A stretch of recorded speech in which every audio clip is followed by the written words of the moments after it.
அஹ், இந்த காலையில் நம்முடைய தியானத்துக்காக और इस सुबह में हमारे ध्यान के लिए சங்கீதம் 122வது சங்கீதம் भजन संहिता 122 முதல் வசனத்தை வாசிக்கலாம். पहला वचन को पढ़ेंगे।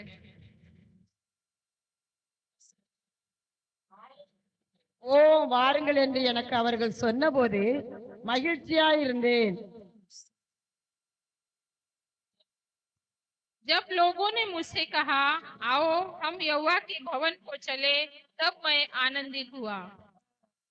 தாவீது ராஜா இந்த வார்த்தையை சொல்கிறார். दाऊद राजा इस वचन को कहता है, கர்த்தருடைய ஆலயத்துக்கு போவோம் வாருங்கள் என்று அவர்கள் எனக்கு சொன்னபோது நான் மகிழ்ச்சியா இருந்தேன். और प्रभु के भवन में जाएंगे करके जब लोगों ने कहा तो मैं आनंदित हुआ। தாவீது ராஜானுடைய வாழ்க்கையில் ஒரு பெரிய சாட்சியான அனுபவத்தை சொல்கிறார். और दाऊद राजा के जीवन में एक बहुत बड़े अनुभव को कहता है। ஆலயம் அப்படிங்கிறது எத்தனையோ வருஷத்துக்கு பிறகுதான் இந்த உலகத்துல கர்த்தர் கொண்டு வருகிறார். और वैसे ही दाऊद राजा को बहुत समय के बाद ही उसको राज्य करने के लिए ले आया है। அதாவது ஆலயம் அப்படிங்கிறது எப்போ வருது? भवन करके कब आया? ரொம்ப காலத்துக்கு பிறகுதான் கர்த்தர் இந்த உலகத்துல கொண்டு வருகிறார். बहुत समय के बाद ही उस भवन को प्रभु ने दिया है। ஆலயம் என்பது தேவன் தன்னுடைய ஸ்தானத்தை அல்லது தன்னுடைய பிரசன்னத்தை காண்பிக்கிற ஒரு இடம். और भवन जो है प्रभु अपने सामर्थ्य को अपनी महिमा को प्रकट करने वाला அது स्थान है। முதல் பரலோகத்துல தான் இருக்கிறது. और पहला वो स्थान स्वर्ग में ही है। தேவன் உலகத்துல முதலாவது இந்த உலகத்துல தன்னை வெளிப்படுத்துறதுக்கு முன்னால और दुनिया में प्रभु प्रकट करने के पहले அவர் வார்த்தையாக இருந்தார். वो वचन था। ஏன் வார்த்தையாக இருந்தார் அப்படின்னா क्यों वो शब्द था? தன்னந்தனியாக இருந்தார். क्योंकि वो अकेला था அவருக்காக தூதர்களும் கிடையாது, ஜனங்களும் கிடையாது. और उसके लिए कोई स्वर्गदूत नहीं था और ना ही कोई लोग थे। அவர் சர்வ வல்லமுள்ளவராக இருந்தும் वो सर्वशक्तिमान होने के बावजूद பைபிள் சொல்லுகிறது அவர் அனாதியான சர்வ வல்லமுள்ளவராக இருந்தார். बाइबल कहती है कि वो सर्वशक्तिमान अनंत काल का प्रभु था। யோவான் 1:1 சொல்லுது அவர் வார்த்தையாக இருக்கிறார். और யோहन्ना 1:1 में कहता है वो वचन था। எப்பொழுது தேவன் தன்னை தொழுது கொள்வதற்கு தூதர்களை கொண்டு வராரோ அப்பந்தான் அவர் தேவன் அப்படிங்கிற ஸ்தானத்துக்கு வருகிறார். और वो कब लोगों को स्वर्गदूतों को लोगों को बनाना शुरू किया, तब वो खुदा के रूप में खड़ा होता है। ஒரு ராஜா எப்போ ஆவாரு? ஜனங்கள் ஒரு மனுஷனை எடுத்து ஆளுகைக்கு வரும்போது ஜனங்கள் இருந்தா தான் அவர் ராஜா, ஜனங்கள் இல்லைன்னா அவர் ராஜா கிடையாது. एक राजा कभी बनता है जब उसके अधीन में कुछ राज्य है, कुछ लोग हैं, तो ही वो राजा है, नहीं तो उसकी राजा की कोई व्यर्थ कोई का लाभ नहीं। அதே போலதான் தேவன் முதலாவது தூதர்களை கொண்டு வந்து அவர் தெய்வங்கிறதை தன்னுடைய தூதர்களுக்கு மத்தியில தன்னை வெளிப்படுத்துகிறார். और स्वर्गदूतों को बनाने के बाद स्वर्गदूतों के बीच में वो खुदा के रूप में प्रकट हुआ। அவங்க எப்பொழுதும் கர்த்தரை துதித்தார்கள், ஆராதித்தார்கள். அது எப்பொழுதும் சந்தோஷமாக இருக்கிறது. और वो हमेशा प्रभु को स्तुति, आराधना और महिमा करने लगे। ஆனா அங்கதான் முதல் ஆராதனையே நடத்துகிறது. और पहली बार वहीं पर आराधना हुआ था, வானத்துல.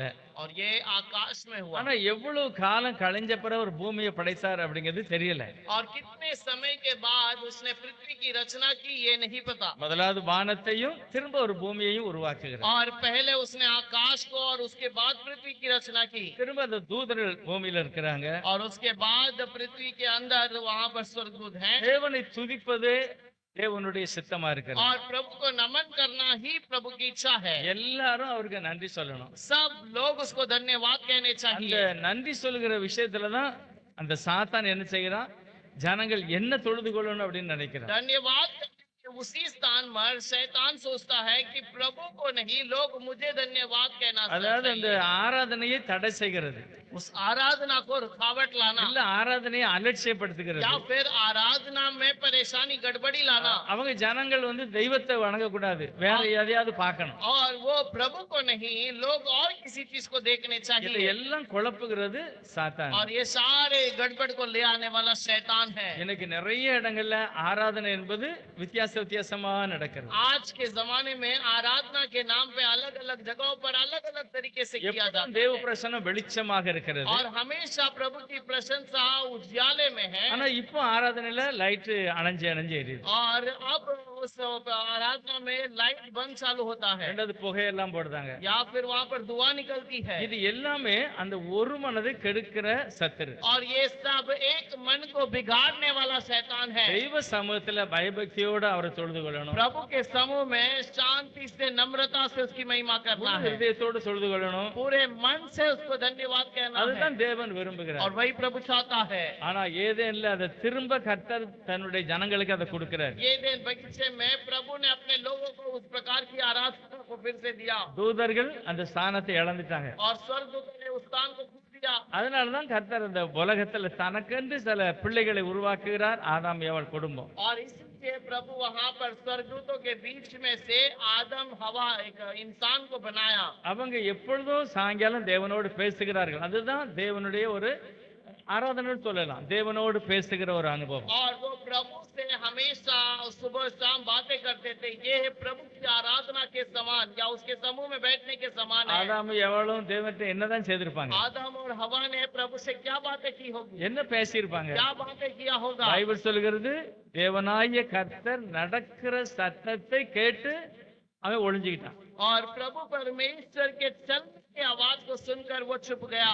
அப்படின்னா அவரு தனியா வரல, தூதர்களோட அவர் வருகிறார். इसका मतलब वो अकेला नहीं आया, उसके साथ में स्वर्गदूत भी आए हैं। அப்படிப்பட்ட ஒரு மகிமையான கூட்டத்துக்கு மத்தியில தான் ஆதாமை தேவன் ஒரு மகிமையான பிள்ளையாக பார்க்கிறார். और वैसे झुंड के बीच में प्रभु ने आदम को वहां पर उसे एक बच्चे के रूप में देखा நல்ல ஒரு ஐக்கியம். और एक अच्छा सा प्रभु की सन्नति। ஆனா அதுக்கு மத்தியிலையும் சாத்தான் அவங்கள அந்த தெய்வ பிரசன்னத்தை விட்டே பிரிச்சுட்டான். और लेकिन उसके बीच में भी शैतान ने उसके प्रभु की प्रशंसा से दूर कर दिया। ஜனங்கள் வெளியே போயிட்டாங்க, அவ்வளவுதான். लोग उसे बाहर छोड़ के चले गए। ஆனாலும் சேத்து பிறந்த பிறகு लेकिन सेत के जन्म होने के बाद அவனுக்கு ஒரு குழந்தை பிறகு ஏனோஸ். और उसको एक बच्चा जन्म होता है एनोस। அதுக்கு பிறகுதான் அவன் பலிபீடம் கட்டி கர்த்தரை தொழுது கொள்ள ஆரம்பிக்கிறான். और तब उसने बलि की वेदी बनाई और उस पर प्रभु की आराधना பைபிள் की। சொல்லுது கர்த்தருடைய நாமத்தை தொழுது கொண்டார்கள். और वहां पर लिखा है कि प्रभु के नाम को उन्होंने आराधना किया। கர்த்தருடைய நாமம் என்னது? प्रभु का नाम क्या है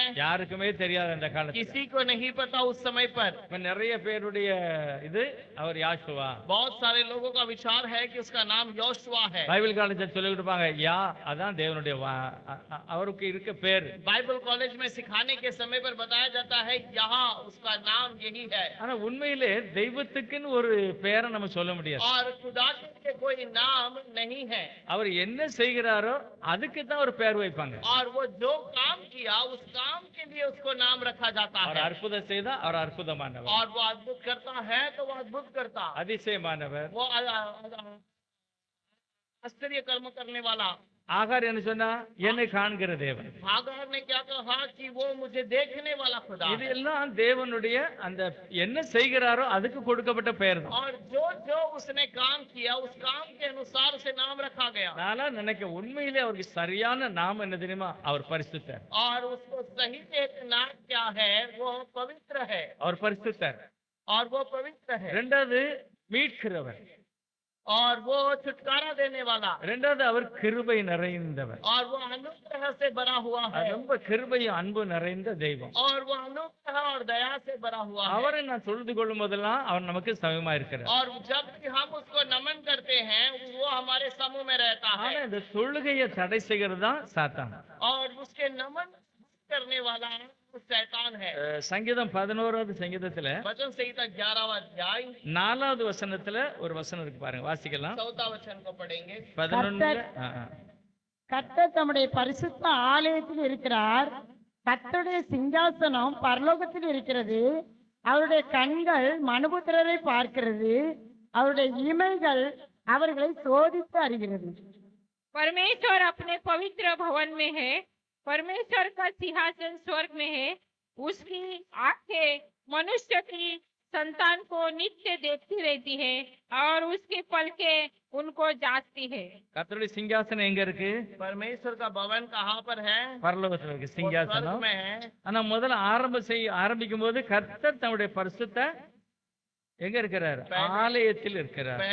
पहला आरंभ में लिखा है परमेश्वर अपने पवित्र भवन में है। ஆலயத்திலேயே கர்த்தர் இருக்கிறாரு. क्या पवित्र भवन में प्रभु है? கர்த்தர் ஆலயத்துல இல்ல. प्रभु अब भवन में नहीं है। ஏசாயா 6வது அதிகாரம் சொல்லுது நம்முடைய கர்த்தர் உயரமும் உன்னதமான சிங்காசனம் இருக்கிறாரு. और यशायाह 6वां अध्याय में लिखा है पर हमारा परमेश्वर स्थान पर बैठा है। அவருடைய மகிமையினால தேவாலயம் लेकिन इसकी महिमा से वो भवन भर गया அவருடைய வஸ்திரத்தங்களால் தேவாலயம் நிறைஞ்சது. और उसके वस्त्र के द्वारा वो पूरा जो भवन है वो भर गया करके लिखा है। தேவ ஆலயத்துல அவர் அவர் முழுமையா இருக்க முடியாது. परमेश्वर भवन में कोई पूर्णता से नहीं रह सकता। எப்படி அவர் இருப்பாரு? कैसे वो रह सकता है? அப்பதான் வானம் எனக்கு சிங்காசனம் பூமி எனக்கு वो பாதபடி. कहता है सिंहासन में मेरा पैर का स्थान है। எனக்காக நீ எப்படிப்பட்ட ஆலயத்தை கட்டுவாய்? मेरे लिए तो किस प्रकार का भवन बनाएगा? ஏசாயா 66ல முதல் வசனம் அப்படி சொல்லுகிறது. यशायाह 66 के अंदर पहला वचन में लिखा है। வாசிக்கலாம். ஏசாயா 66 ஃபர்ஸ்ட். यशायाह 66 के अंदर पहला वचन। கர்த்தர் சொல்லுகிறது என்னவென்றால், வானம் எனக்கு சிங்காசனம், பூமி எனக்கு பாதபடி. நீங்கள் எனக்கு கட்டும் ஆலயம் எப்படிப்பட்டது? நான் தங்கியிருக்கும் ஸ்தலம் எப்படிப்பட்டது? यहोवा यूं कहता है, आकाश मेरा सिंहासन और पृथ्वी मेरे चरणों की चौकी है। तुम मेरे लिए कैसा भवन बनाओगे और विश्राम का कौन सा स्थान होगा? இப்போ வானம் அவருடைய சிங்காசனம், और आकाश का सिंहासन है, பூமி அவருடைய பாதபடி. का चरण चौकी है। அப்ப நம்ம அவருடைய பாதத்துல தான் வந்திருக்கிறோம். आज हम उसके चरणों तले आए हैं அவருடைய பாதப்படியில தான் நாம் அமர்ந்து அவருடைய சமூகத்துல நம்ம ஜெபம் பண்ண போறோம். और उसके चरण में आकर हम उससे प्रार्थना करने वाले हैं। அவருடைய ஆலயத்துல ஃபவுண்டேஷனே சொல்லிருக்கு பரிசுத்தம் நித்தியமாய் இருக்கிறது. और उसके वचन में लिखा हुआ है पवित्रता हमेशा का है। இப்ப தேவனுடைய சமூகம் எப்பொழுதும் தேவன் பரிசுத்தத்தை விரும்புகிறார். और प्रभु के समूह में प्रभु हमेशा पवित्रता को चाहता है। யாத்திராகமம் 25வது அதிகாரத்துல निर्गमन की किताब के अंदर 25वें अध्याय पर மோசேயிட்ட முதல் கர்த்தர் சொல்லுகிறார், मूसा से प्रभु पहली बार कहता है, நான் ஜனங்களுக்கு மத்தியில நான் இருக்க நான் வாழ விரும்புகிறேன். और मैं लोगों के बीच में रहना और वहाँ पर बसना चाहता हूँ। அதனால ஒரு நல்ல இடத்தை எனக்கு நீ ஒழுங்கு பண்ணணும். और इसलिए मेरे लिए एक अच्छा स्थान बना दे அது करके कहा। முழுசும் பசும் பொன்னால் தான் இருக்கணும். और वो पूरा सोने से बना हुआ रहेगा। நான் எழுதுகிற வார்த்தை அங்க இருக்கணும். और मेरा लिखा हुआ वचन वहाँ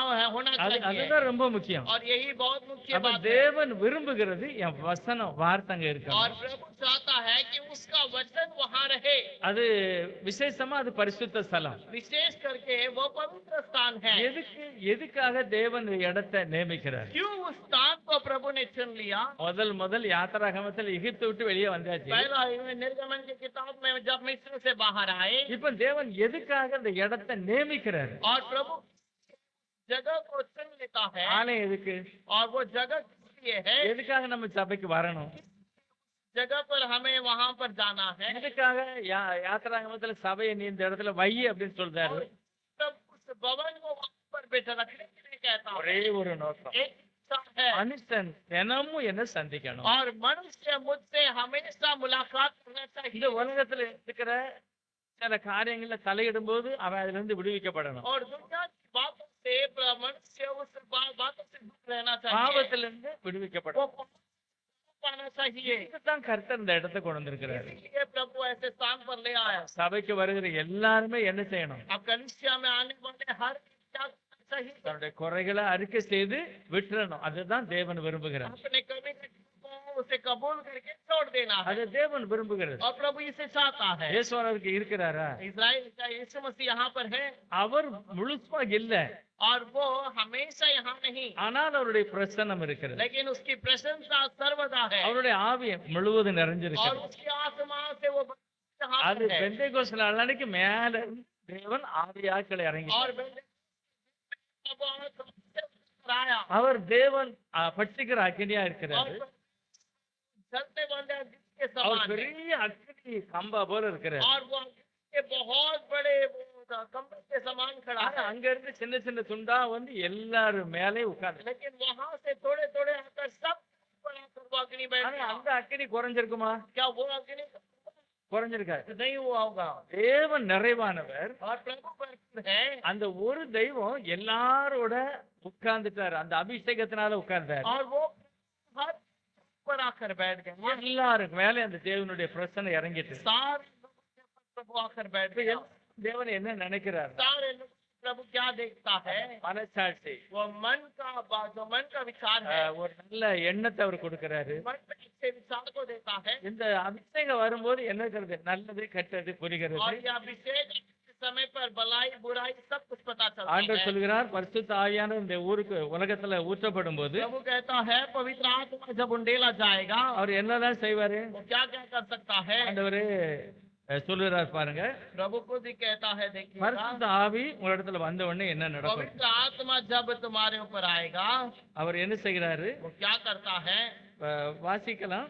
हम इस वचन को पढ़ेंगे। 16வது அதிகாரம் யோவான் எழுதின சுவிசேஷம் यूहन्ना का सुसमाचार उसका 16वां अध्याय 7வது வசனம் தயவு செய்து கவனிங்க. 7वां वचन ध्यान दीजिए। நான் உங்களுக்கு உண்மையை சொல்லுகிறேன், तो भी मैं तुमसे सच कहता हूँ நான் போகிறது உங்களுக்கு பிரயோஜனமா இருக்கும். कि मेरा जाना तुम्हारे लिए अच्छा है, நான் போகாதிருந்தால் தேற்றவாளன் உங்களிடத்தில் வரார். क्योंकि यदि मैं ना जाऊं तो वह सहायक तुम्हारे पास ना आएगा, நான் போவேனாகில் அவரை உங்களிடத்துக்கு அனுப்புவேன். परंतु यदि मैं जाऊंगा तो उसे तुम्हारे पास भेजूंगा। என்ன நினைக்கிறாங்க? யாரோ ஒரு ஆளு வார மாதிரி, और ऐसा सोचते हैं कि कोई और व्यक्ति आने वाला है, ஏதோ ஒரு இன்னொரு மூணாவது கடவுள் வார और மாதிரி. या फिर दूसरा खुदा आने के समान। இங்க சொல்றாரு, நான் அனுப்புவேன். और ये कहता है मैं भेजूंगा। இன்னொரு இடத்துல சொல்றாரு, பிதா அனுப்ப போகிற பரிசுத்த ஆவி. और एक जगह पर कहता है पिता भेजने वाला पवित्र आत्मा। உண்மையில என்னதான் நடக்கிறது? और सच्चाई में क्या बात है? தேவன் ஒரு மனுஷனுக்கு உள்ள வாசம் பண்ண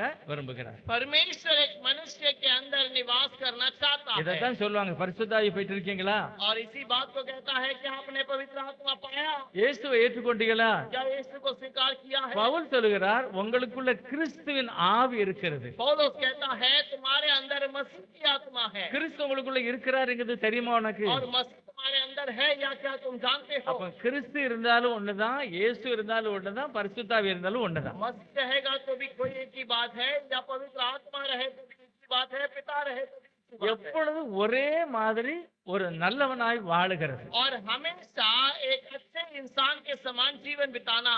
சில நேரத்துல அவங்க ஏதாவது தப்பு பண்ணிடுவாங்க, மனுஷனா தானே இருக்காங்க. बहुत सारे समय पर वो मनुष्य जो है तो कभी गलत कर सकते हैं, அப்ப உடனே மனஸ்தாபப்பட்டு தெய்வத்திட்ட மன்னிப்பு கேட்கறது. और तब मन तोड़कर प्रभु से माफी मांगते அந்த हैं, டென்ஷன்ல இருந்து விடுவிக்கப்படுது. और वो परेशानी से दूर हो जाते हैं। இதுக்கு தான் தேவன் தன்னுடைய பிரசன்னத்தையே உலகத்துல और வைக்கிறார். इसीलिए प्रभु ने ये प्रशंसा को उसके हमारे समूह में रखा யோவான் है। 16:8 சொல்லுகிறது, यूहन्ना का 16:8 में लिखा அவர் है। வந்து இப்ப ஆவியானவர் ஒரு ஆளு மாதிரி சொல்லி இருக்கிறது. अब यहाँ पर आत्मा पर एक अलग व्यक्ति के समान लिखा गया है। பரிசுத்த ஆவியானவர் வந்து என்ன செய்கிறாரா? वह आकर क्या करेगा? பாவம் என்னது அப்படின்னு சொல்லுவாரு. और संसार को के पापों के बारे में बताएगा, நீதியை குறித்து பேசுவார், धार्मिकता के बारे में நியாய बताएगा, தீர்ப்பை குறித்து பேசுவார். और न्याय के विषय में तुम्हें बताएगा। யார்கிட்ட பேசுவாரு? किससे बातें करेगा? உலகத்தில் உள்ள ஆண்டவர் ஏற்றுக்கொண்ட எல்லாரோட பேசுவார். और दुनिया में प्रभु को स्वीकार किए हुए हर एक से बातें करेगा।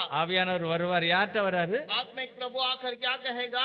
சீசர்கள்ட்ட. चेलों से। சீசர்கள்னா யாரு? ஆண்டவருடைய பிள்ளைகள். चेले प्रभु के बच्चे हैं। இது 12 பேருக்கு மட்டும் இல்ல, நம்ம எல்லாரோட. और ये केवल उस 12 लोगों के लिए नहीं, हम हर एक के लिए है। இப்ப நம்மளே கேட்டு பார்க்கணும், அந்த ஆவி என்கிட்ட இருக்கா? अब हमें सोचकर देखना है, क्या वो आत्मा मेरे अंदर है? அவர் எனக்கு சொல்றாரா?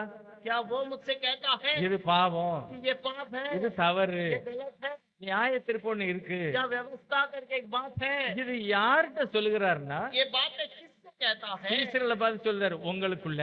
चेलों से कहता है तुम्हारे अंदर। நம்மளும் சீசர்கள் தான். हम भी प्रभु के ही बच्चे हैं। அப்ப அதே அனுபவம் நமக்குள்ளேயும் வருகிறது. वही अनुभव हमारे अंदर भी आता है। அவர் சொல்கிறார் 9வது வசனத்துல, और वही 9वें वचन में कहता அவர்கள் है, என்னை விசுவாசியாதபடினால் பாவத்தை, யாரெல்லாம் இயேசுவை நம்பலையோ அவங்க பாவி லிஸ்ட்ல வந்துருவாங்க. और जो उसका विश्वास नहीं करते वो पाप की दशा में आ जाते हैं। ஆனா நீங்கள் என்னை காணாதபடி நான் என் பிதாவினிடத்துக்கு போகிறபடியினால், और तुम मुझे देख नहीं पाओगे, मैं पिता के पास जा रहा हूँ, इसलिए ஆகவே நீதியை குறித்து பேசுவார். धार्मिकता के बारे में वो बातें करेगा। என்ன பேசுவார்? நீதி. क्या बातें करेगा?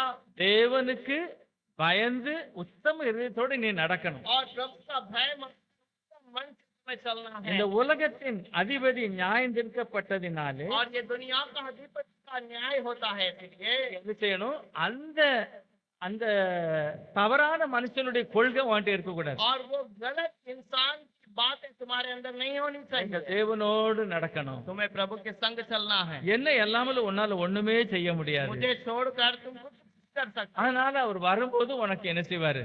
और इसीलिए वो आने के समय पर तुम्हारे साथ तुम्हारे लिए உங்களுக்கு உணர்த்துவார். तुम्हें बताएगा நான் ஒரு முறை எங்க அண்ணன் கம்பெனிக்கு போயிருந்தேன், எலக்ட்ரோமெட்டலுக்கு. मैं एक बार मेरे भाई की कंपनी में इलेक्ट्रोमेटल कंपनी में गया था அவங்க தெரியும், பெரிய பெரிய டவர் இருக்கு பாருங்க, நம்ம ஊர்ல இந்த போஸ்ட் பெரிய பெரிய டவர் இருக்கு பாருங்க, हमारे गांव में जो बड़े बड़े खंबे होते हैं जो எலக்ட்ரிக் டவர் இருக்கு. बिजली के बड़े बड़े खंबे होते அதுல हैं முக்கியமான ஒரு ராடு அதுதான் அந்த போஸ்ட்ல தொங்கும். और एक बहुत ही मुख्य एक रॉड है जो उस पोस्ट में ऐसा लटकता அது रहता है நல்ல பலம் உள்ளது. और बहुत ही वो ताकत का होता है அதுக்கு கீழே கருப்பு கருப்பா இருக்குமாங்க, அது இன்சுலேட்டர்மாங்க. और उसके बाद वो काला काला सा एक अंग होता है वो इंसुलेटर कहा அது जाता என்ன है செய்யுதுன்னா கரண்ட அந்த போஸ்டுக்கு விடாது. और वो करंट को उस पोस्ट में आने नहीं देगा அதுக்கு மேல இருக்க பாருங்க பெரிய ராடு, அது ஒரு பெரிய ராடு, அது ஒரு மெட்டல். और उसके ऊपर एक बहुत बड़ा रॉड होता है वो एक मेटल है அத ஒரு நல்ல டேபிள் மாதிரி ஒரு மிஷின் இருந்து அது மேல வச்சாங்க. और उसे एक टेबल के ऊपर एक रखे थे ஒரு சுவிட்சை போட்டாங்க. एक स्विच को रखा கொஞ்சம் பொறுத்த உடனே அந்த ராடுல ஒரு லைன் விழுது. थोड़े समय के बाद उस रॉड के ऊपर एक लाइन आ गया அப்படின்னா அது உள்ளுக்குள்ள கிராக் இருக்குன்னு காமிக்குது. अब वो क्या दिखाता है उस रॉड के अंदर की तरफ अंदर गहराई में क्रैक है करके இந்த बताता है ராடு இங்க உபயோகப்படுத்த கூடாது. इस क्रैक को तुम उपयोग नहीं कर सकते என்னைக்காவது அது உடைஞ்சிரும். और कभी ना कभी वो टूट जाएगा அதுக்குன்னு அந்த மிஷினை வச்சிருக்காங்க. इसको जांचने के लिए वो मशीन रखी गई है அப்படிதான் பரிசுத்த ஆவியானவர். वैसे ही पवित्र आत्मा है ஆவியானவர் எனக்குள்ள இருந்தா अगर आत्मा प्रभु हमारे अंदर है என்ன மிஸ்டேக் இருக்குங்கறத காமிச்சிடுவார். और हमारी गलती क्या है वो हमें बताएगा பைபிள் சொல்லுது சூரியன் அஸ்தமிக்கு முன்பாக உன் எரிச்சல் தணியணும். वचन कहता है सूरज डूबने के पहले तेरा जलन कम होना சரி, चाहिए அப்படி தணியலன்னா என்ன? अगर कम ना हुआ तो क्या होगा ராத்திரியே போய் சேர்ந்துட்டா நேரே நரகம் தான். अगर रात को ही मर जाओगे तो सीधा नरक पहुंच ஐயோ, ஒரு जाओगे மன்னிக்கிறதுக்கு தயவுள்ளவரா இருக்கிறார். और वो क्षमा करने के लिए योग्य है ஆண்டவரே, நான் மாதிரி தப்பு பண்ணிட்டு என்னை மன்னிங்கன்னு சொல்லிட்டு படுக்கிறது நல்லது. हे प्रभु मैंने ऐसी गलती कर दी मुझे क्षमा कर दो करके कह सकते हैं அந்த தெய்வ சமூகத்துல வரும்போது நிறைய ஆசீர்வாதம். और वह प्रभु के समूह में आने के समय पर बहुत सारी आशीष है சேவான் பிரசங்கம் பண்ணும்போது அப்போஸ்தலர் 7ல சொல்றாரு. और सेवान जब प्रचार करता है प्रेरितों की किताब में कहता है 47 சொல்றாரு. और 37 में लिखा है சாலமோனோ கர்த்தருக்கு ஆலயத்தை கட்டினான், सुलेमान ने प्रभु के लिए भवन बनाया ஆனா உன்னதமானவர் கையினால் கட்டப்பட்ட ஆலயத்தில் வாசமாய் இரார். और लेकिन सर्वशक्तिमान हाथ से बनाए हुए भवन में नहीं रहता ஏன் நான் अங்க போனோம்? से वो भवन में जाना है பைபிள் சொல்லுது சகோதரர்கள் ஒருமித்து வாசம் பண்ணுகிறது மேன்மையானது. बाइबल कहती है कि भाईचारे एक साथ इकट्ठे होकर रहना प्रभु चाहता है நம்ம ஒரே இருதயத்துல ஒரு சகோதரன் மாதிரி சகோதரன் மாதிரி இந்த ஒண்ணு சேர்ந்து ஜெபம் பண்ணுது பாருங்க, அங்கதான் தேவ பிரசன்னமே. और हम जैसे भाई सब एक साथ मिलकर भाई बहन सब मिलकर जब प्रार्थना करते हैं वहाँ पर प्रभु की प्रशंसा है தேவ பிரசன்னம் இருக்கு. और वहाँ पर प्रभु की प्रशंसा है அங்க தேவனுடைய மகிமை இறங்கிரும். वहाँ पर प्रभु की महिमा उतर जाता है இங்க என்னெல்லாம் நடக்கும்? वहाँ पर और क्या होगा இப்ப நம்ம சபையில அப்படிப்பட்ட அனுபவம் நிறைய பேர்ட்ட இல்ல. और ऐसा अनुभव हमारे कलिसिया में बहुतों के पास नहीं है ஆனா உண்மையிலே அந்த அனுபவம் வரும்போது அப்படியே மனஸ்தாபப்பட்டு ஜெபம் பண்ணுவாங்க. लेकिन वैसा अनुभव आने के समय पर वो मन तोड़कर प्रार्थना करते हैं எல்லாமே சூழ்நிலை மாறிடும், சிந்தனை எல்லாம் மாறிடும். सारी परिस्थिति सारी बातें सब बदल जाती है எல்லா டென்ஷனையும் சமூகத்துல வச்சிருவாங்க. सारी चिंता सब प्रभु के समूह में रख இப்ப देते हैं அண்ணாள் சபைக்கு போறா, हन्ना कलिसिया में जाती है அங்க தாத்தா வெளியே உட்கார்ந்துருக்கிறார் வாசல்ல. और वहाँ पर वो बुजुर्ग वहाँ पर बाहर बैठे हैं உடன்படிக்கை பெட்டி உள்ள இருக்கு. वाचा का संदूक अंदर है தேவன் அங்க இல்ல, அவருடைய பிரசன்னம் தான் இருக்கு. प्रभु वहाँ पर नहीं लेकिन उसकी प्रशंसा वहाँ पर है வாயை அசையவே இல்லை பாருங்க, அப்படியே அழுதா. और उसका मुंह के थोड़ा सा हिला वो प्रार्थना कर रही है அப்படியே கண்ணீரோடு ஜெபம் பண்ணுதா. आंसू के साथ रोने लगी இந்த சத்தம் தேவ பிரசன்னத்தை தேவன்ட்டே போயிட்டு இருக்கு. ये आवाज प्रभु के पास तक पहुंच गया ஆனா ஏலி பாக்குறாரு, இவ என்ன வாய் மட்டும் அசைது, தண்ணி போட்டிருப்பாளோ அப்படி ஒரு எண்ணம் அவருக்கு வருது. और जो एली को लगता है कि ये पीकर आई है, इसकी आवाज तो निकल नहीं रहा है உடனே அவர் நேரடியா கேட்டுட்டாரு, वो सीधे से उसे पूछ लिया, என்ன குடிச்சிட்டு வந்திருக்கியா? क्या तूने पिया है? இந்த மாதிரி குடிச்சிட்டு சபைக்கு வரக்கூடாது. ऐसे पीकर कलीसिया में नहीं आना। உடனே அவர் சொல்ற, இல்ல ஆண்டவனே, நான் என் மனசுல உடைந்து போயிருக்கிறேன். और उसने कहा, नहीं हे गुरु, मैं अपने मन में टूट कर आई हूँ நான் மன கிளேசம் உள்ளவன். और मैं मन में दुखित हूँ, அதனால நான் அப்படியே என் மனசுல உள்ள போஜெல்லாம் நான் கர்த்தருடைய சமூகத்துல और ஊத்திட்டேன். इसलिए मेरे मन के सारे बोझ को प्रभु के पास उतार உடனே दिया। அவர் பாக்குற, ஓ இவ உண்மையிலே தெய்வ சமூகத்துல ஜெபம் பண்ணிருக்காரு. तुरंत प्रभु ने देखा कि और एली ने देखा ये सच्चाई में प्रार्थना की உண்மையில அவர் है। மனஸ்தாபப்பட்டிருப்பாரு. जरूर वो दुख हुआ ஐயோ हो, நான் தெரியாம இப்படி मैंने சொல்லிட்டேன். गलती से इसे ऐसा कह என் दिया। மகளே, இஸ்ரவேலின் தேவனிடத்தில் நீ என்ன ஜெபம் பண்ணியோ கண்டிப்பா உனக்கு தருவார். है मेरी बेटी, तो इस्राएलियों के परमेश्वर के पास जो मांगी वो तुझे दिया जाएगा। அப்படியே நடந்துட்டு. वैसा ही हुआ। இது எங்க நடக்கு? ஆலயத்துல நடக்கு. ये कहाँ हुआ? कलीसिया में हुआ है, அங்க தெய்வம் இல்ல, और वहाँ पर प्रभु नहीं है, ஆனால் அவருடைய வாசனை அங்க இருக்கு. लेकिन उसका वचन वहाँ पर है, தேவன் அந்த இடத்தை தெரிந்து கொண்டார். और प्रभु ने उस जगह को चुन लिया। சங்கீதம் 132 கீழே வரும்போது சொல்றாரு, கர்த்தர் சீயோனை தெரிந்து கொண்டார். भजन संहिता 132 में लिखा है नीचे कि वो प्रभु ने सियोन को चुन लिया, அதை தெரிந்து கொண்டதுனால ஒரு வாக்கு கொடுக்கிறார். और उसे चुनने के कारण एक वाग्दान देता है। இங்க பாரு சாலமோன், இந்த இடத்துல என் கண்ணு எப்பவும் திறந்திருக்கும். ए सोलोमन, सुन ले, मेरी आंखें यहाँ पर हमेशा खुली இங்க रहेगी। யாரு ஜெபம் பண்ணாலும் நான் கேட்பேன். कोई भी प्रार्थना करे तो मैं सुनूंगा, என் செவி திறந்திருக்கும். मेरी आंखें, मेरा कान खुला रहेगा, அந்த வசனத்தின்படிதான் அவருடைய ஜெபத்தை கர்த்தர் அங்கீகரிக்கிறார். और वही विनती के अनुसार उनकी प्रार्थना को प्रभु सुनता है। ஆனா காலகாலத்துல அந்த சபை எப்படி எல்லாமோ போயிட்டு और समय समय पर कलीसिया कहीं और दूर चला गया, வியாபாரம் பண்ண ஆரம்பிச்சிட்டாங்க. और अंदर उन्होंने दुकान रखना शुरू कर दिया, தேவனுக்கு அந்த முக்கியத்தெல்லாம் கொடுக்கல. और प्रभु के लिए वो मुख्य स्थान नहीं दिया। ஆண்டவர் சொல்றாரு, இந்த வீடு எல்லா ஜனத்துக்கும் ஜெப வீடு எனப்படும். ये घर सारे लोगों के लिए मेरा प्रार्थना का भवन कहलाया ஆனா நீங்க जाएगा, அதை கள்ளறுகை ஆக்கிட்டீங்க. लेकिन तुमने इसे डाकू दिया है। ஆனா சபைக்கு வருகிற ஜனங்கள் எப்படி இருக்கணும்னு கர்த்தர் சொல்றாரு பாருங்க. कलीसिया में आने वाले कैसे होने चाहिए करके प्रभु லூக்கா कहता है। 18வது அதிகாரத்துல लूक 18वां अध्याय, யாராவது 10வது வசனம் வாசிக்கலாம். 18ல 10வது வசனம். लूक 18 में 10वां वचन पढ़ेंगे। இரண்டு மனுஷர் ஜெபம் பண்ணும்படி தேவாலயத்துக்கு போனார்கள். ஒருவன் பரிசேயன், மற்றவன் ஆயக்காரன். दो मनुष्य मंदिर में प्रार्थना करने के लिए गए, एक फरीसी था और दूसरा चुंगी लेने वाला। ஒருவர் சொல்லுதான், एक कहता है, அதான் அவன் மாதிரி நான் இல்ல, वो कहता है उसके समान मैं नहीं हूँ।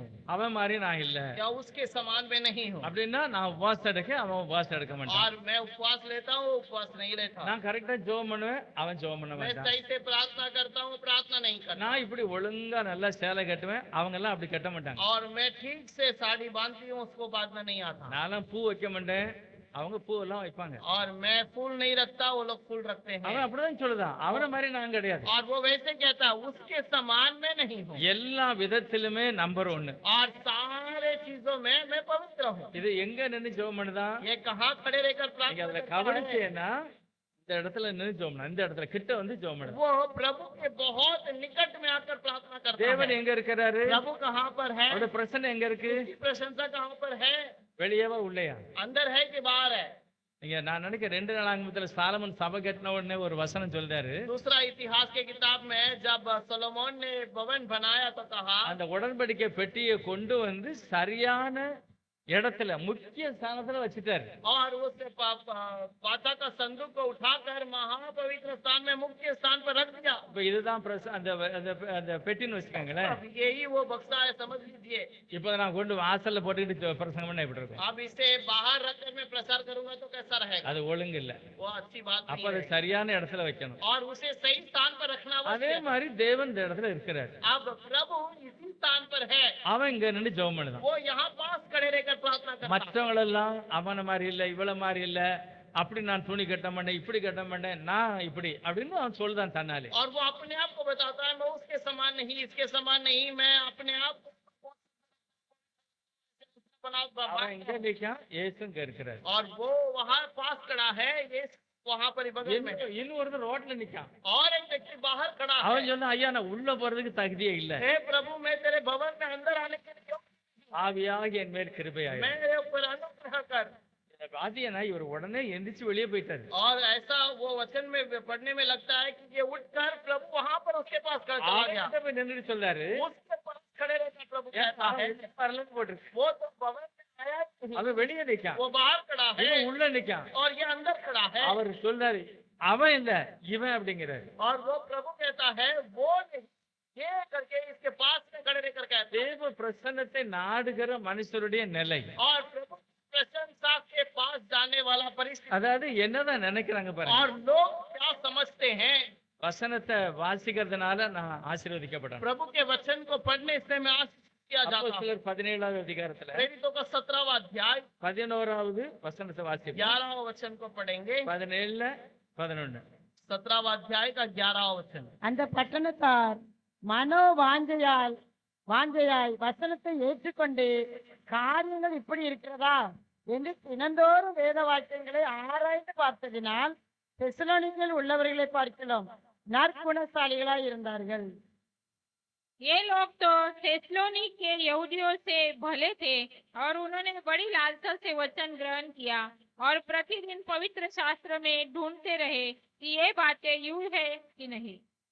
இதுல போட்டிருக்கு வசனத்தை அவங்க வாசித்ததுனால और ये कहते हैं कि वचन को पढ़ने के कारण அவங்களுடைய குணமே மாறுது, நற்குணசாலிகளாய் மாறுகிறார். उनका गुण बदल गया है, वो अच्छे गुण वाले बन गए। நகோமி சொல்றார் ரூத்தை பார்த்து, नहोमी रूत को देखकर कहती है, போவாஸ் சொல்றாரு और बोआज कहता है உன்னுடைய நற்குணம் அப்படிங்கிறாரு. तेरा भलाई की जो गुण है। இது எல்லாம் எப்படி கிடைச்சதுன்னா வசனத்தை கேட்டதுனாலதான், ये सारी बातें कैसा मिला, वचन को सुनने के वजह से, ஆண்டவரை பற்றி கேட்டதுனால, प्रभु के बारे में सुनने के நியாய कारण, பிரமாணத்தை பற்றி கேட்டதுனாலதான் व्यवस्था के बारे में सुनने की वजह से வசனம் ஒரு மனுஷனை அப்படியே மாத்திட்டு. वचन एक व्यक्ति को वैसे ही बदल देता है। இப்ப நம்ம எல்லாரும் வசனத்தை கேட்கோம். अब हम वचन को सब लोग सुनते இங்க हैं। நிறைய மாமியாரும் இருக்காங்க, மருமகளும் இருக்காங்க. बहुत सारे यहाँ पर सास भी है, बहू भी है। யாரோ சொல்ல முடியுமா மருமகளை பார்த்து இவ ரொம்ப நற்குணசாலி, எங்க சபைக்கு வாரதா ரொம்ப சூப்பர்? कोई बोल सकता है क्या ये हमारे कलीसिया में आती है, ये अच्छी गुण वाली बहू है? இல்ல மருமக சொல்ல முடியுமா எங்க அத்தை ரொம்ப நல்ல ஆளு? या कोई बहू कह सकती है मेरी सास बहुत ही अच्छी है? இது சொல்லலன்னு வைங்களேன், अगर ये कह नहीं जाता, நம்மளை ஏமாத்திக்கிட்டு இருக்கோம். हम अपने आप को फंसा रहे हैं। நம்ம ஏதாவது சொன்னாலும் மனசுல என்ன நீ சொல்ல வேண்டியதா அப்படின்னு சொல்லுவாங்க. और ये अगर ऐसा बातें कहने के बोला भी जाए तो कहीं हम अपने मन में ऐसा कह सकते हैं क्या? இவன் சொல்ல வேண்டியதான் அப்படிப்பாங்க. ये बात कहना चाहिए। இது அமைதியா போயிருது. ये सब शांत होकर चला जाए, எல்லாத்தையும் பார்க்கிற தெய்வம், लेकिन सबको देखने वाला परमेश्वर। சபை வச்ச நோக்கமே மனுஷனுடைய பாவத்தை அறிக்கை செய்துட்டு போயிடணும். कलीसिया को रखने का विचार ही कलीसिया में पाप को रख के चला जाना। அவன் நல்லா இருக்கணும், वो अच्छा रहना चाहिए, ஆசீர்வாதமா இருக்கணும். वो आशीषित होना चाहिए। இந்த ஒரு நோக்கத்துக்கு தான் தேவன் சபையே இந்த உலகத்துல और ஸ்தாபித்திருக்கிறார். एक ही विचार से प्रभु ने भवन को बनाया है। தேவ சமூகத்துல தன்னை தாழ்த்துகிறார். प्रभु के समूह में अपने आप को नम्र करना। அவர் இந்த உலகத்துல வந்து தன்னுடைய பாதத்தை வைக்கும் போது, और जब उस दुनिया में आकर अपने पैरों को रखेगा, நீங்க பாருங்க 1 நாளாகமம் 28வது அதிகாரத்துல पहला इतिहास का किताब उसका 28वां अध्याय 2வது வசனம், 2रा वचन, அதுல நல்ல விவரமா ஆவியானவர் எழுதியிருக்கிறார். 1 நாளாகமம் 28ல 2வது வசனம். पहला इतिहास 28 में 2रा वचन। அப்பொழுது ராஜாவாகிய தாவீது எழுந்திருந்து காலூன்றி நின்று, என் சகோதரரே, என் ஜனமே, நான் சொல்வதை கேளுங்கள். கர்த்தருடைய உடன்படிக்கை பெட்டியும் நமது தேவனுடைய பாதபடியும் தங்குவதற்கு ஒரு ஆலயத்தை கட்ட நான் என் மனதிலே நினைத்து கட்டுகிறதற்கு ஆயத்தமும் பண்ணினேன். तब दाऊद राजा खड़ा होकर कहने लगा, हे मेरे भाइयों और हे मेरे प्रजा के लोगों, मेरी सुनो। मेरी इच्छा तो थी कि यहोवा का वाचा के संदूक के लिए और हम लोगों के परमेश्वर के चरणों की और पीढ़ी के लिए विश्राम का एक भवन बनाऊं, और मैंने उसको बनाने की तैयारी की थी। அவர் சொல்றார் தேவனுடைய பாதம் அங்க உட்காரணும், परमेश्वर का पैर यहाँ पर रहना चाहिए, தேவனுடைய பாதப்படி இங்க இருக்கணும். प्रभु का चरण यहाँ पर होना இந்த चाहिए। எண்ணத்தை தாவீது சொல்றாரு. ये बात को दाऊद कहता है, நான் அதுக்கு தான் இந்த சபை கட்டுறேன். और इसीलिए मैं ये भवन அவருடைய बनाना चाहता हूं। பாதம் அங்க இருக்கும், उसका पैर यहाँ पर होगा, அவருடைய பிரசன்னம் அங்க இருக்கும். उसकी प्रशंसा होगी। யாரோ ஒரு ஊழியக்காரங்க பிரசங்கம் பண்ணுவாங்க, कोई भी एक प्रचारक आके प्रचार करेगा அந்த வசனம் வேலை செய்யணும். और वो वचन काम करेगा। அதுதான் தேவன் இந்த சபையில இந்த உலகத்துல और வச்சிருக்காரு. इसलिए प्रभु ने वो भवन भवन को वहां पर रखा லூக்கா है। 8வது அதிகாரத்துல 5வது வசனம். लू का 8वां अध्याय का 5वां वचन।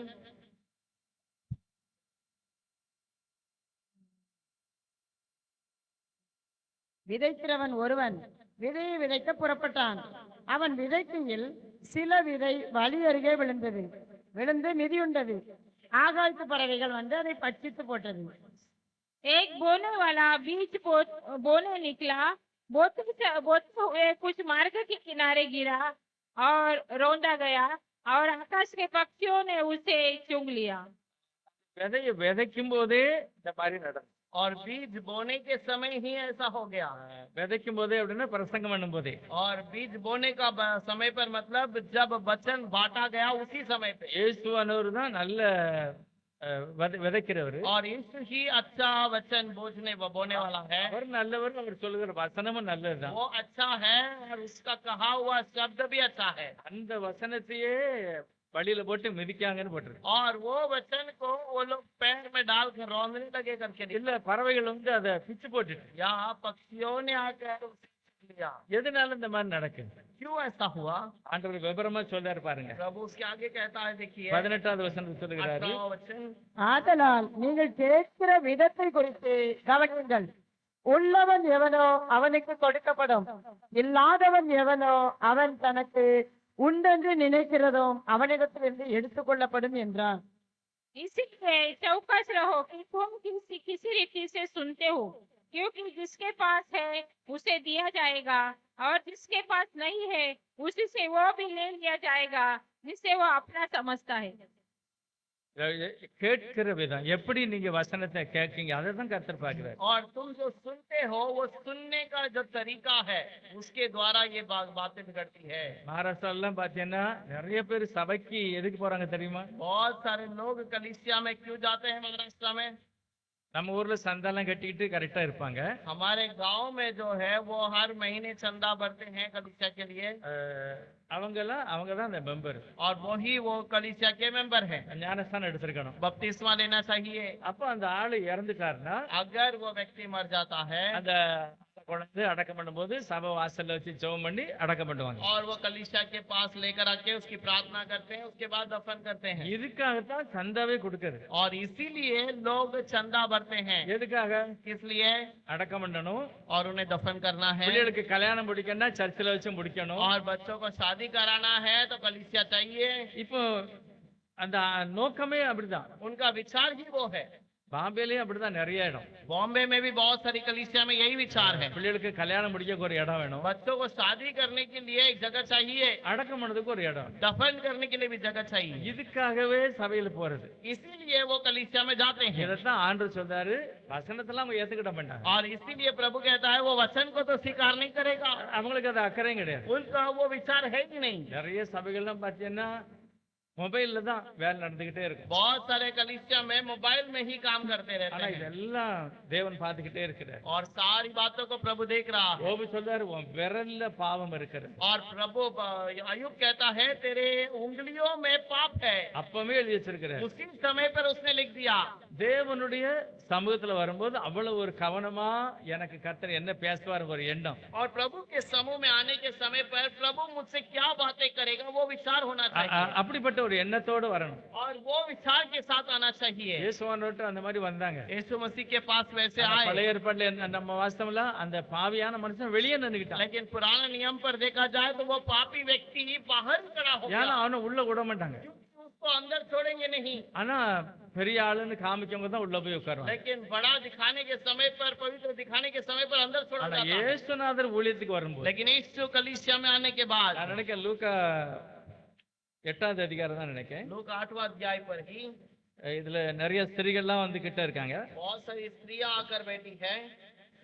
15வது அதிகாரம் லூக்கா முதல் வசனம் பாத்தீங்கன்னா लोग 15वां अध्याय का पहला वचन पढ़ेंगे। அதுல கிட்ட இருக்க ஆட்கள்லாம் பாத்தீங்கன்னா ரொம்ப यीशु के पास बैठे हुए लोगों को देखा जाए तो அதாவது கிட்ட வர முடியாத ஆயக்காரர் வர்றாங்க, और वहां पर चुंगी लेने वाले आए हैं, பாவிகள் வர்றாங்க. पापी आए हैं। இவங்க எல்லாமே வந்து வசனத்தை கேட்காங்க. ये सब वचन को सुनने के लिए, புதிய ஏற்பாட்டுல இயேசுவானவர் இந்த புதிய ஒரு வழியை திறந்தார். और एक नए मार्ग को यीशु ने इस नए नियम में खोल दिया। இதுல பரிசுத்தவான்கள் நினைக்கவங்க யாரும் அங்க போகல. जो अपने आप को पवित्र समझते हैं वो वहां पर गए नहीं, அதெல்லாம் தூரம் वो நின்னுக்கிட்டாங்க. सब दूर खड़े हो गए। இவர் என்ன பாவிகளுக்கு சிநேகிதன், ये तो पापियों का प्रिय है, பாவிகளோட சாப்பிடுறாரு. ये पापियों के संग रहता है। இவங்களுக்கு வந்து தேவனுடைய வார்த்தைக்கு மேல உள்ள அந்த வல்லமை தெரியல, और प्रभु के समूह का वो सामर्थ्य से दिखाई नहीं, வசனத்தினுடைய அறிவு கிடையாது. वचन का ज्ञान इनको नहीं है। ஆண்டவர் நேரடியா வந்து பேசுகிறார். और प्रभु सीधे से आके बातें करता है, ஆனா சாதாரண ஜனங்கள் உட்கார்ந்து வசனத்தை கேட்காங்க. लेकिन साधारण लोग बैठकर वचन सुनते हैं। 15 மத்தேயு 15:30 பார்த்தீங்கன்னா, मत्ती का 15वां अध्याय के अंदर 30 में लिखा है, முடியாதவங்க எல்லாம் கொண்டு உள்ள வைக்காங்க.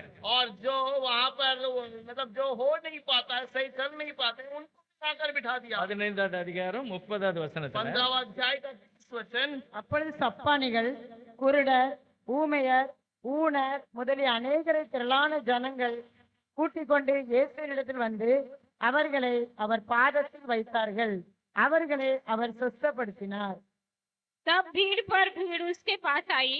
वे अपने साथ लंगड़ों, अंधों, गूंगों, टुंडों और अन्य बहुतों को उसके पास लाए और उन्हें उसके पांव पर डाल दिया और उसने उन्हें चंगा किया। எல்லாம் அவருடைய பாதத்திலே உட்கார்ந்து வசனம் கேட்டாங்க, சுகம் அடைஞ்சாங்க, और सब उसके पैरों तले आके बैठे और उन्होंने वचन सुना और चंगाई पाई, ஆசீர்வதிக்கப்பட்டாங்க. आशीष किए நீங்க गए। நம்மளும் அப்படிப்பட்ட ஒரு நிலையில தான் நம்ம வரணும், அதை பெற்றுக்கொள்ளணும். और आज हमें भी उस प्रकार के चीजों के अंदर आना है और उसे पाना है। தெய்வ சமூகத்துல தான் என்னுடைய தேவையெல்லாம் சொல்லணும். प्रभु के समूह में हमारी सारी जरूरतों को बताना है। மற்றவங்கிட்ட போய் அழுததெல்லாம் அது அனுதாபமா கேட்பாங்க, ஆனா இது இவளுக்கு வேணும்னு சொல்லுவாங்க. और बहुत सारे लोग ये सब उनसे प्रभु से प्रार्थना तो करते हैं, लेकिन ये इसे जरूरत है करके कहते நம்ம हैं। பிரச்சனையை தெய்வத்திட்ட சொல்லணும். கண்டிப்பா हमारी समस्या को प्रभु के पास कहना है கண்டிப்பா சொல்லணும். और जरूर कहना है। தேவன் கண்டிப்பா சூழ்நிலையை மாற்றுவார். जरूर प्रभु परिस्थिति को बदल देता है। தேவன் நம்முடைய எண்ணத்தெல்லாம் பார்த்துக்கிட்டு தான் இருக்கிறார். प्रभु हमारी सारी परिस्थिति को देख रहा है, நிறைய காரியம் நம்ம கேட்காமலே கிடைக்கும். और बहुत सारी बातें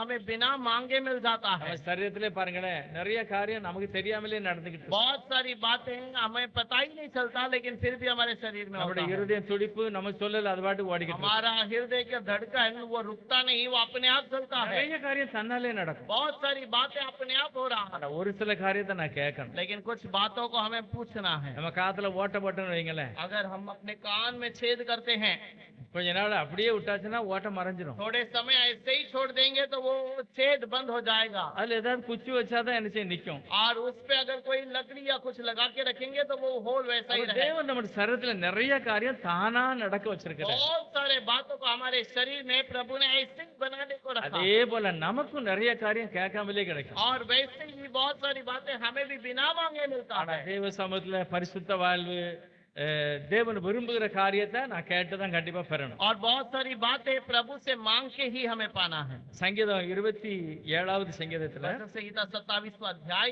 4வது வசனம், में 7वां वचन, 27ல 4வது வசனம், वचन संहिता 27 में 7। கர்த்தாவே, நான் கூப்பிடுகிற சத்தத்தை நீர் கேட்டு எனக்கு இறங்கி எனக்கு உத்தரவு அருளி செய்யும். 27ல 27 में 4. 4 चौथा वचन, கர்த்தரிடத்தில் ஒன்றை நான் கேட்டேன், அதையே நாடுவேன். நான் கர்த்தருடைய மகிமையை பார்க்கும்படியாகவும் அவருடைய ஆலயத்தில் ஆராய்ச்சி செய்யும்படியாகவும் நான் என் ஜீவனுள்ள நாளெல்லாம் கர்த்தருடைய ஆலயத்தில் தங்கியிருப்பதையே நாடுவேன். एक और मैंने यहोवा से मांगा है, उसी के यत्न में लगा रहूंगा कि मैं जीवन भर यहोवा के भवन में रहने पाऊं, जिसी से यहोवा के मनोरथों पर दृष्टि लगाए रहूं और उसके मंदिर में ध्यान किया करूं। எழுதியிருக்கிறது, கர்த்தரிடத்தில் நான் ஒரு காரியத்தை கேட்பேன், और प्रभु से मैं एक बात मांगूंगा, அதுதான் என் ஆசை, அதே தான் நான் பின்தொடருவேன். वही मेरी इच्छा है, उसी के लिए मैं मांगता அவருடைய रहूंगा। மகிமையை நான் பார்க்கணும். उसकी महिमा को मुझे என்ன देखना ஒரு है। ஆசை தாவீதுக்கு பாருங்க. कितना बड़ा इच्छा है அவருடைய दाऊद को। ஆசையை நான் பார்க்கணும். उसकी इच्छा को मैं देखता हूँ। நிறைய இந்துக்கள் பாத்தீங்கன்னா இந்த இந்து கோயிலை சுத்தி வருவாங்கல்ல, बहुत सारे हिंदू लोग जो है जब मंदिर में से घूम के आते हैं, தாவீது சொல்றாரு, உங்களுடைய பிரகாரங்களை நான் சுத்துவேன். दाऊद कहता है तेरे भवन के चारों ओर में फिरूंगा। அவருக்கு ஒரு ஆசை, அப்படி நான் சபையை சுத்தி வருவேன். और उसकी इच्छा है कि मैं उसके भवन को घूम के நான் आऊंगा மகிமையை பார்க்கணும், சபையை ஆராய்ச்சி பண்ணணும். और महिमा को देखना है और कलीसिया की जांच करनी है। ஒரு முறை ஒரு பிரதர் ஒரு சபைக்கு வந்தாரு. एक बार एक भाई कलीसिया में आए थे। ஒரு சபைக்கு வந்தார். நம்ம யாரு, ஜான் பாண்டியன் பிரதர். भाई जॉन बंटियन वो एक कलीसिया में गए அது थे। சிஎஸ்எஸ் சபை. वो एक सीएसए कलीसिया था। அங்க இந்த பைபிள் வாசிக்க எதிர்க்கு பாருங்க, இந்த ஒரு இது பைபிள் வாசிக்கணும், ஒரு இது ஸ்டாண்ட் இருக்கும். बाइबल पढ़ने के लिए एक स्टैंड रखा जाता है। அதுல ஒரு கழுகு முன்னால பார்த்த மாதிரி அந்த ரெக்கை விரிச்ச மாதிரி அதுக்கு மேலதான் பைபிள் வச்சிருந்தோம். और वो उकाब को पंख फैलाया हुआ, उसका चेहरा आगे देखता हुआ, वो उस प्रकार से वो बनाया हुआ था। இது இன்னைக்கும் நிறைய சபைகள்ல இருக்கு.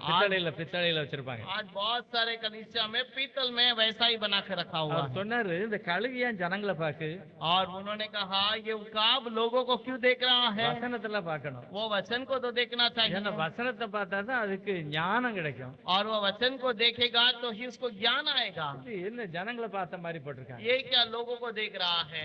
இன்னொரு ஆள் சொல்றாரு, और एक व्यक्ति कहता है கழுகு வந்து தீர்க்கதரிசிக்கு அடையாளம். और जो उकाब है ये भविष्यद्वक्ता का चिन्ह है। ஜனங்கள் வசனத்தை எப்படி கேட்காங்கன்னு அது கவனிக்க அப்படிங்கிறது. और लोग वचन को कैसा सुनते हैं करके वो देख रहा है। எப்படியோ ஒவ்வொருடைய ஆராய்ச்சி வித்தியாசமா இருக்கு. और कोई भी बात क्यों ना हो, लोगों का ज्ञान अलग प्रकार का நம்ம है। என்ன நினைக்கிறோம் சபையில வந்து, हम क्या समझते हैं? யாரு எப்படி இருக்கான்னு கவனிக்கிறதை விட நான் எப்படி இருக்கேன்னு கவனிக்கிறது தான் நல்லது. कौन कैसा है समझने से अच्छा हम किस प्रकार के हैं वो समझना बहुत जरूरी தேவ है। சமூகத்துல பாதத்துல விழுது. और प्रभु के समूह में उसके चरणों में बैठना। 12 வருஷம் பலவீனமா இருந்த பாருங்க, அப்படியே ஒரு காலில் போய் விழுந்துட்டான். और 12 साल से जो पीड़ित स्त्री थी वो उसके पैरों तले गिर पड़ी। அந்த யவீர் அவர் பெரிய ஒரு பிரதான ஆசாரியர். वो याईर जो है वो बहुत बड़ा याजक है। அவரும் பாதத்துல போய் விழுந்துட்டார். वो उसके पैरों में जाके गिर पड़ा। அதெல்லாம் அவருடைய பாதத்துல விழுந்தாங்களோ जो भी उसके पैरों तले गिरे அவங்க எல்லாம் ஜீவன் பெற்றார்கள், சுகம் பெற்றாங்க. और उससे वहां पर उन्होंने आशीष पाई है। நம்மளும் அப்படிதான் ஜெபம் பண்ணணும். हमें भी वैसे ही प्रार्थना நம்ம करना। சபையில பார்த்தோன்னா நிறைய நம்ம ஆட்கள்லாம் அப்படி செய்யல. மகாராஷ்டிரன்காரங்களே என்ன செய்வாங்க, और हमारे गांव में अब यहाँ पर तमिल लोग तो ऐसा नहीं करते, लेकिन महाराष्ट्र के लोग क्या करते हैं? மராட்டிக்காரங்க ரெண்டாவது புதுசா இந்துல இருந்து மாறி இருப்பாங்க பாருங்க. और जो हिंदू से नए नए उद्धार पाके जो आते हैं அவங்க சர்ச்சில் வந்த உடனே முழங்கால நிக்க மாட்டாங்க. वो पहले कलीसिया में आके घुटने में नहीं खड़े रहते। அப்படியே கீழே பாதத்துல விழுந்த மாதிரி விழுந்துருவாங்க. वो वैसे उसके पैरों के तले अपने आप को पूरा झुका लेते அதுக்கு हैं। பிறகுதான் எழும்பி ஜெபம் பண்ணாங்க. फिर उसके बाद उठकर प्रार्थना करते நல்ல हैं। பழக்கம் பாருங்க. बहुत अच्छी आदत ஒரு है। உணர்வு, நான் தேவனுடைய பாதத்தை தொழுது एक கொள்வேன். बहुत बड़ा महसूस की मैं प्रभु के चरणों के सामने बैठा हूं। அந்த எண்ணம் நல்லது. वो अच्छा विचार है। தேவ சமூகத்துல நான் வருகிறது, தொழுது கொள்ளுகிறது, ஆசீர்வாதங்களை பெறுகிறது. प्रभु के समूह में आना, आशीष पाना ये बहुत बड़ी बात है। தேவன் அதை விரும்புகிறார். प्रभु से चाहता है। மார்த்தாள் மரியாளும் கூட ஆண்டவருடைய பாதத்துல போய் தான் விழுந்தாங்க. मार्ता मरियम भी प्रभु के समूह में उसके पैरों तले गिर पड़ी। ஆண்டவரே, நீர் இங்க இருந்திருந்தா என் சகோதரன் மரித்திருக்க மாட்டான் அப்படின்னாங்க. हे प्रभु अभी आप यहाँ होते तो मेरा भाई नहीं मरता।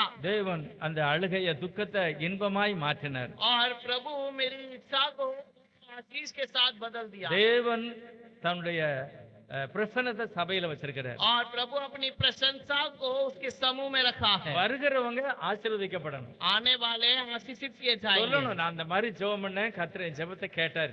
और वो प्रभु से बोलना है कि प्रभु से मैंने प्रार्थना की, प्रभु ने मेरी मांगों को सुना है। அத நான் அனுபவிக்கணும். और उससे मुझे अनुभव करना है। சும்மாயே போயிட்டு வந்து ஒரு பிரயோஜனம் இல்லை. ऐसे ही जाकर आना कोई लाभ नहीं। என் கூட படிச்ச நிறைய இந்து பையங்கள்லாம் பாத்தீங்கன்னா நல்ல ரொம்ப உண்மையா உத்தமமா ஜெபம் பண்ண ஒரு பையன், கருப்புசாமின்னு ஒரு பேர். और मेरे साथ में जो पढ़े लिखे बच्चे में से एक करपुस्वामी करके एक लड़का था, बहुत अच्छा प्रार्थना करता था। இந்து தான். वो हिंदू परिवार का था। திடீர்னு ஒரு நாள் எனக்கு போன் பண்ணாரு. अचानक मुझे प्रार्थना मुझसे बातें की நல்லா படிச்சாரு. और वो अच्छा सा वहाँ पर प्रचार किया பேர் கருப்புசாமி தான். और वो उसका नाम कर्पसामी है। ஆனா அவர் இன்னைக்கு சொல்றாரு, நான் விஸ்வவாணிக்கு 2-3 மிஷனரிகளை என்ன தாங்குது और அப்படிங்க. उसने कहा आज विश्ववाणी की 2-3 सेवकाई को मैं संभालता हूँ। எவ்வளவு ஒரு மாற்றம் இருக்கு. ஹாஸ்டல்ல வந்தாங்க, தங்கி இருந்தாங்க, படிச்சாங்க.